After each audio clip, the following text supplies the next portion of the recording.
मी काय चूक केली मला सांगा.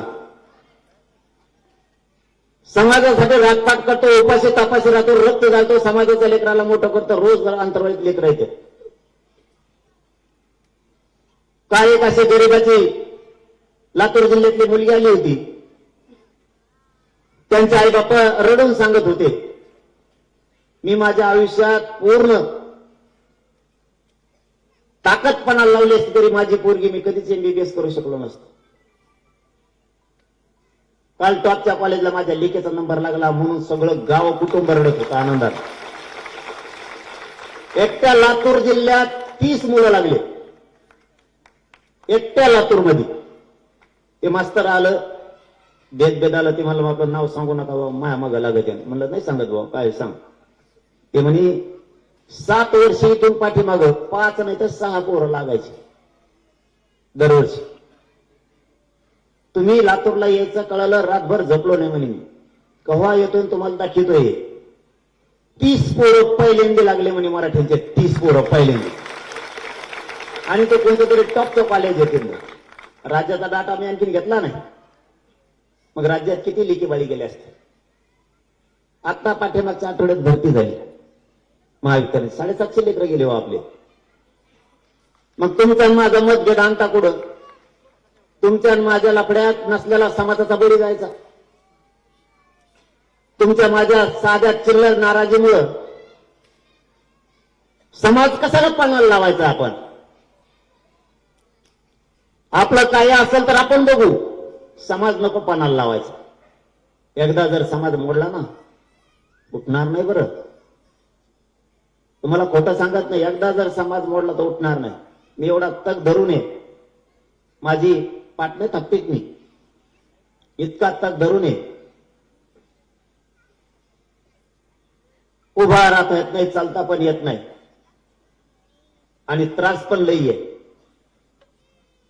पण समाज मला हरताना बघायचा नाही म्हणून मी तग धरून आहे. आणि मी हरून देतोय नसतो. मी समाजाला हरून देत नसतो. कोणाचा बाप येऊन दे. आपल्याजवळ एकदा गोडीत असतं, दुसऱ्या बारी काय असतं तुम्हाला माहिती आहे. कोणासाठी काय चुकीचं केलं मी. 2 वर्ष वेळ दिला, काय पाहिजे आणखीन तुम्हाला.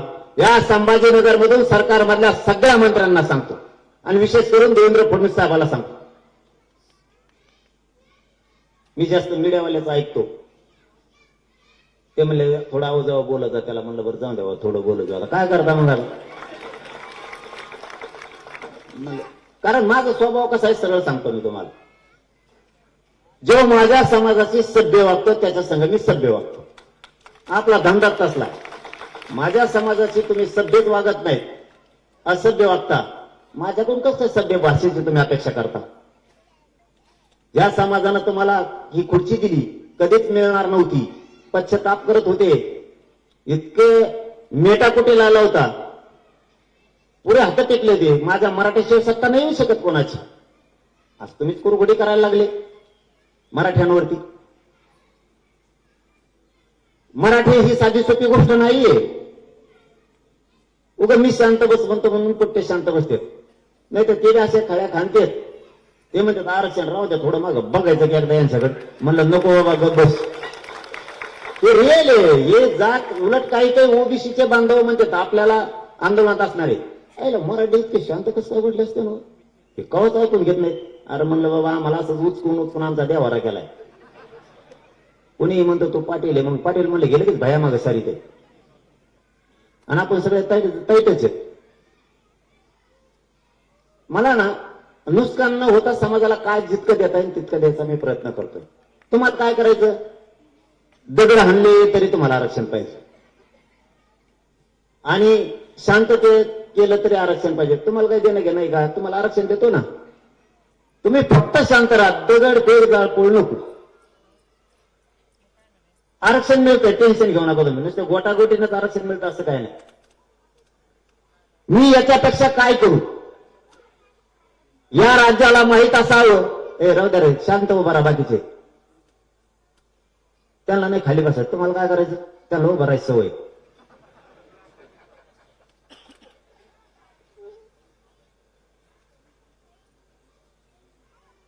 काय टपाटपात घुसले होत असं म्हणलं.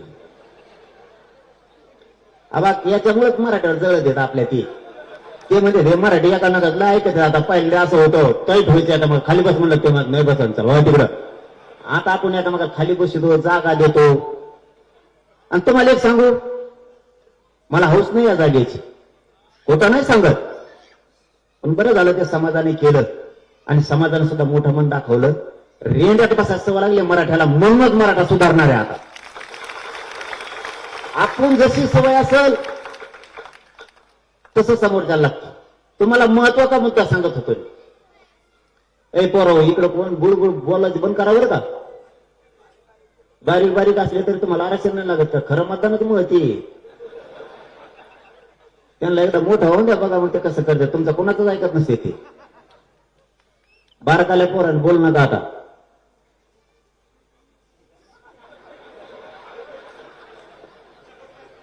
आयल्या पोट्टेन लयच बेजार केला राव मला मुंबईला जायचं कोण कुठं चढत आणि मग ते झालं ते शिपी कोण कोण असतात का कमिशनर ते म्हणते बिल्डिंग वर लय लांब चढ येते आता म्हणलं मला दिसतच नाही ते म्हणले चढ हो आपण तेवढे खाली घ्या म्हणलं तर खाली कसं घेतो चढेलच माहित नाही ते मग मुख्यमंत्रीच आले खरं सांगतो मी खोटं बोलत नाही समाजाला म्हणून तर समाज माझ्यासोबत मुख्यमंत्री आले ते म्हणले वर कसं चढे म्हणलं मला नाही त्यांना जो विचारा 17 ताळे बिल्डिंग वर बघा ते चढणं तिला पायऱ्या नाही भोयऱ्या नाही काही नाही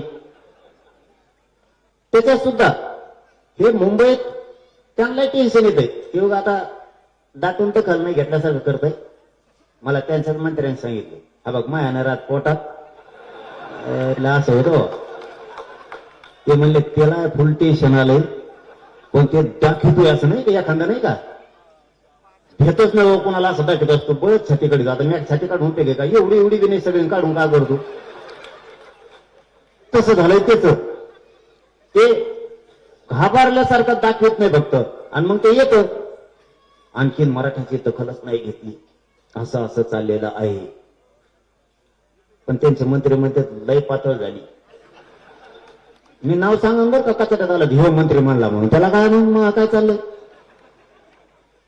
ते उगच लोकांना काहीतरी गैरसमज जावा लोकांना काहीतरी वाटावं किंवा मला दखलच घेत नाही मराठ्याचं जवळ आलं तरी काही नाही आतून सगळं खलबत चालू जणू आणि नसले खलबत आणि मुंबईत गेलो सुरू करू मुंबईत बसलो खलबत सुरू होतं त्याला काय मी आशावर जगत नाही मी कधी आशावर जगत नाही मला माझ्या मराठ्यावर विश्वास आहे मला माझ्या स्वतःवर विश्वास आहे आणि लढून मिळू मी कट्टर आहे उपोषणाला मरून जर वापस नाही आलो ना तर मग बोला एक तर आरक्षण घेऊन येणे देताना मरूनच येईल मैदान सोडणार नाही तसं मैदान सोडणारे अवलाद आपले क्षेत्रीय मराठ्यांच्या कुळात वाढलो क्षेत्रीय मराठ्यांकडे 2च विषय असतात मैदानात जर उतरलं विजयाचा टिळा लावून वापस यायचा नसता मरून वापस यायचे क्षेत्रीय मराठ्यांचं वाक्य असा अर्घ सोडित नसतो पळकोटा